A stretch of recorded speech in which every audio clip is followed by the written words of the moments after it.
Please support me guys. एक line classical ghazal बा का गजल कलाइन बा मास्टर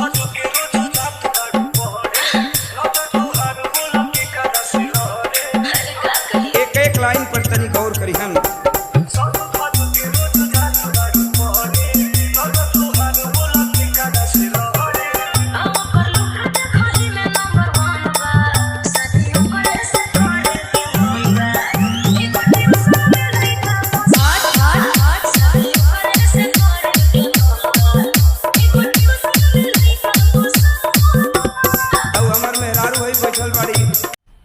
मज़ा आया और मैं ये जो मज़ा है हिंदुस्तान के हर व्यक्ति को देना चाहता हूं।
Please subscribe my channel.